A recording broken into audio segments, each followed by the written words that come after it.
This is exciting, so I get to see some of your handiwork. Yes, you do. Tenena, this one. Yeah, that's right. Oh, wow. Right down from here to the ocean.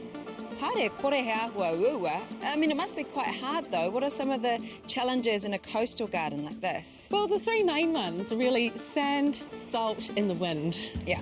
Koina ngā wero, can't do much about that. So what is the answer to get around those things?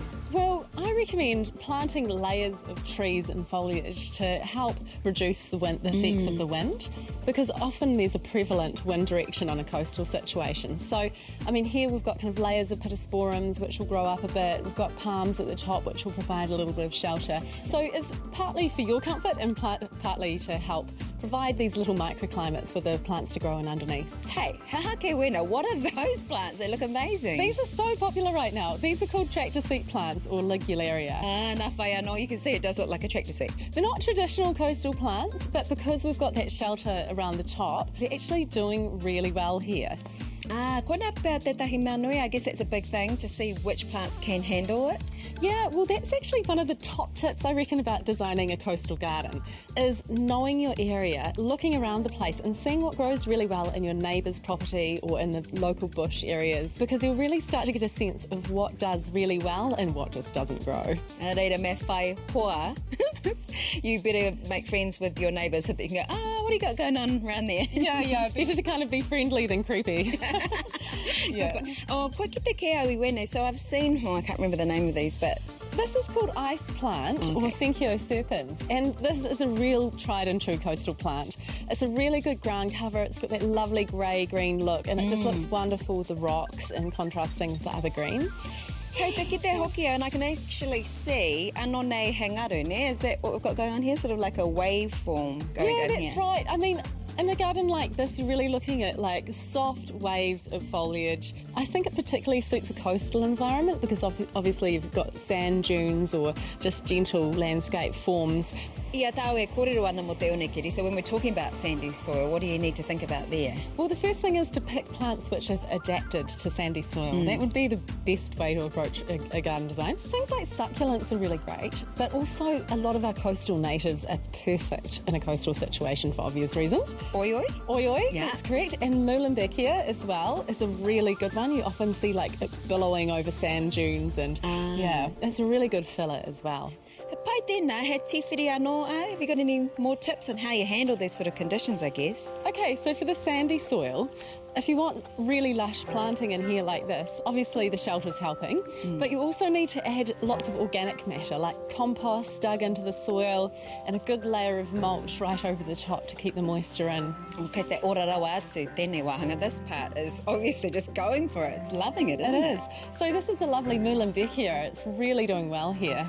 How tēnei, he kawakawa rane tēnā, is that kawakawa? It is, but this one's an offshore island kawakawa, Three Kings kawakawa, they call that one. Ka taia rane, can you actually do this kind of thing in a normal environment? Absolutely, I think you can, as long as your soil is not waterlogged, obviously, because these are all adapted to the free draining soils, and you've got enough sunlight and things like that as well.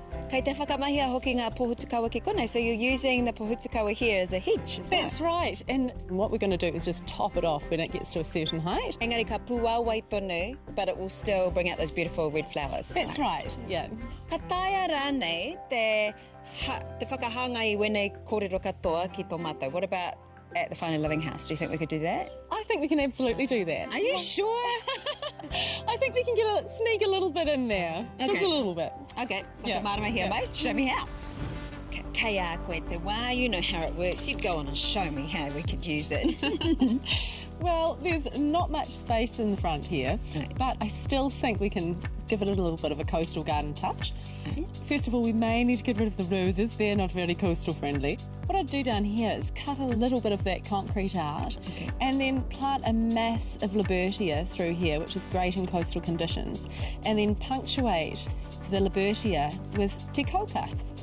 Cabbage trees, which do really, really well in coastal conditions. They're really hardy things, and they'll also slightly screen off that neighbour next door as well.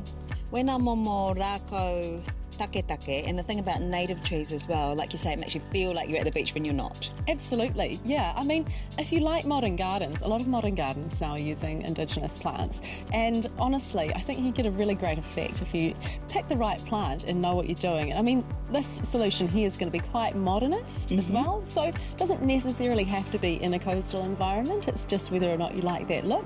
And then I reckon we keep it nice and simple and plant some Muhlenbeckia to just bush out all along this edge, and then cut another edge back through here and just wrap that Muhlenbeckia around. And Kitty can sit right in the middle. Ko te wairua o te takutai ka mautonu, and we still get that real essence of feeling like you're at the beach. Absolutely.